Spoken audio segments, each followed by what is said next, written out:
తమ పాపములు అపరాధముల చేత చచ్చిన వారై ఉండగా.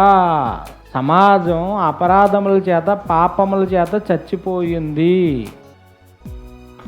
జీవించుచున్నవని పేరు మాత్రం ఉంది కానీ నీవు మృతుడిగా. ఎందుకంటే నీ నోటి మాట కానీ, నీ చూపు కానీ, నీ ఆలోచనలు కానీ ఎక్కడో దిక్కున నీ పాపం నిన్ను పట్టుకుంటుంది.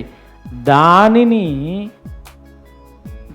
ఏ పాపం అయితే ఉందో దానిని పరిహరించడానికి ప్రతి వారం ఆ ఆలోచనల నుండి నూతనమైన మనస్సు, రివైవల్, న్యూ లైఫ్, నూతనత్వం నుండి మరి నూతనత్వానికి వెళ్ళటానికి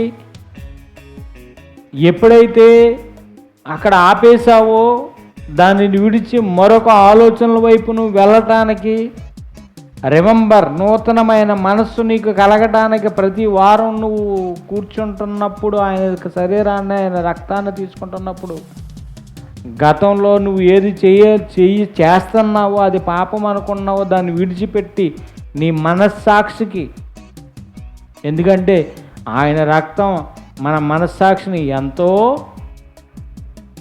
శుద్ధి చేయును.